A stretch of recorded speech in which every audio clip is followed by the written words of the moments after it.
साथियों नमस्कार। जय देवभूमि, जय उत्तराखंड, जय पहाड़, जय पहाड़ी साथियों। मैं कुंदन बिष्ट, आप सबका साथी। देवभूमि उत्तराखंड के छोटे से कस्बे जालली से आप सभी को मेरा पुनः प्यार भरा प्रणाम, नमस्कार। साथियों, आप सभी के साथ आज पुनः जुड़ने का मौका मिला है।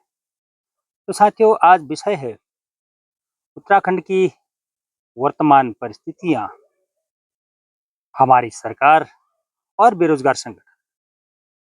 साथियों, सबको विदित है क्या बेरोजगार संगठन बिना किसी कारण सड़क पर आंदोलनरत है?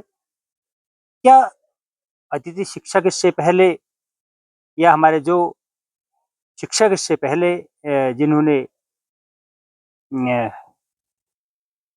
विधानसभा घेराव किया था, उनका आंदोलन, आखिर प्रदेश के अंदर किस प्रकार के आंदोलनों की यह रूपरेखा तय हो रही है? और सबसे बड़ी बात, जिनके पास कोई रोजगार नहीं,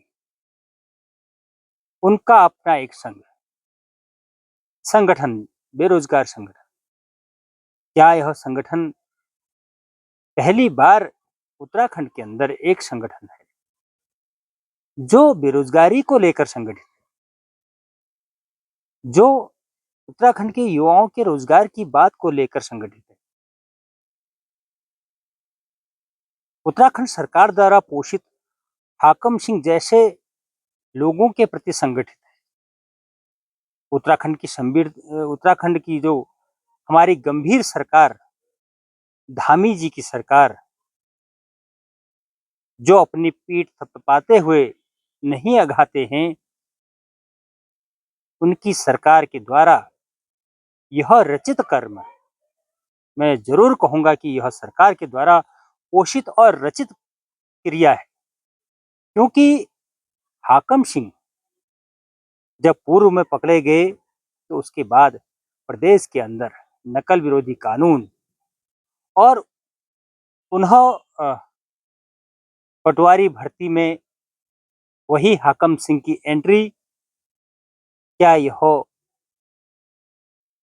सरकार की कार्य प्रणाली पर, सरकार द्वारा रचित कार्य पर मुहर नहीं लगाता है? क्यों आवश्यकता पड़ी बेरोजगारों को धरने की? आज भी लगातार, हालांकि कई संगठन उनको समर्थन देने वहां पर पहुंचे हैं और देना भी लाजमी है, चाहे वो राजनीतिक हो, चाहे वो सामाजिक हो, लेकिन लड़ाई जरूर लड़ी जा रही है। आखिर सपने किसके धूमिल हुए? उन युवाओं के सपने, या उन युवाओं के जो गार्जियन हैं, माता पिता हैं, जिनकी एक आशा हो, एक उम्मीद है? क्या वह चाहते हैं कि मेरा युवा, मेरा लड़का, मेरी लड़की बेरोजगार होकर सड़कों पर घूमे? क्या उन्हें अच्छा लगता है इस प्रकार से नारेबाजी करते हुए देखना? हर किसी माँ बाप के एक सपने होते हैं कि उसका बच्चा पढ़ लिख कर अच्छी नौकरी पर पहुंचे, लेकिन हमारी सरकार क्यों ऐसा नहीं चाहती है? लेकिन मैं साधुवाद देना चाहूंगा बेरोजगार संघ को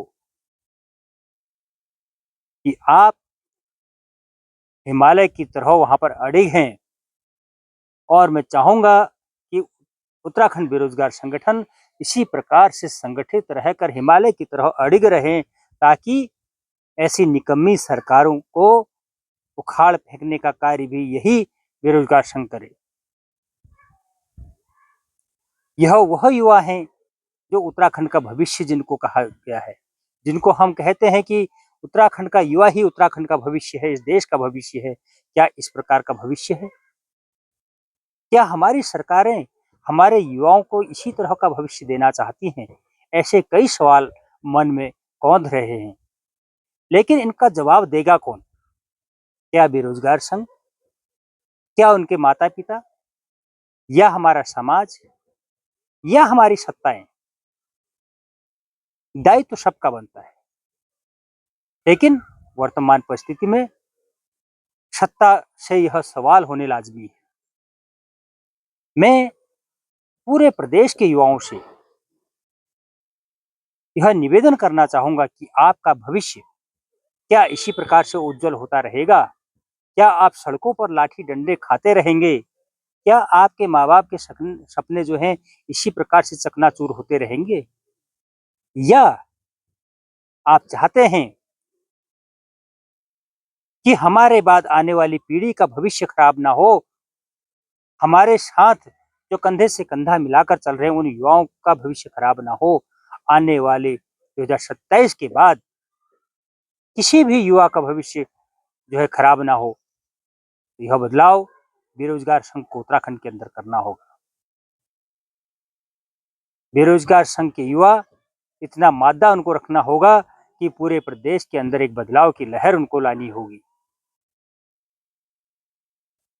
क्योंकि इतना तो तय है, उत्तराखंड के युवाओं ने भी देख लिया होगा कि राष्ट्रीय पार्टियां किस प्रकार से उनके साथ छल करती हैं, किस प्रकार से उनका शोषण करती हैं। वह शारीरिक तौर से भी होता है और मानसिक तौर से भी होता है। क्योंकि जब एक युवा इतने वर्षों तक पढ़ने लिखने के बाद वो उसका मानसिक शोषण होता है और उनके घर वालों का आर्थिक शोषण होता है। कहीं न कहीं उनके घर वालों के सपने चकनाचूर होते हैं साथियों। इसलिए मैं आप सभी से पुनः निवेदन करना चाहूँगा कि आप सभी लोग, सभी उत्तराखंड का पूरा युवा संगठित होकर, एकमुश्त होकर, एक आवाज़ बनकर अभी से संगठित होएँ और पूरे प्रदेश में ऐसी सरकारों के खिलाफ खड़ा होना आपको होगा।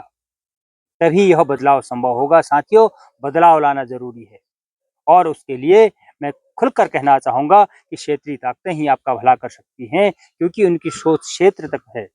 क्योंकि वह उत्तराखंड तक सोचती हैं, उत्तराखंड के युवाओं के भविष्य के बारे में सोचती हैं, उत्तराखंड के पहाड़ों के बारे में सोचती है, उत्तराखंड के जल, जंगल, ज़मीन के बारे में सोचती है, उत्तराखंड के स्वास्थ्य, शिक्षा, सड़क के बारे में सोचती है, उत्तराखंड के बुजुर्गों के बारे में सोचती है, उत्तराखंड के पेयजल के बारे में सोचती है, उत्तराखंड की अन्य चीज़ों के बारे में सोचती है, उत्तराखंड के जल, जंगल, ज़मीनों के हालात पर सोचती है। तो साथियों, मैं आप सभी से पुनः निवेदन करना चाहूँगा कि आप इसी तरह से संगठित रहकर इन सरकारों के खिलाफ अभी से एक माहौल बनाने का कार्य करें।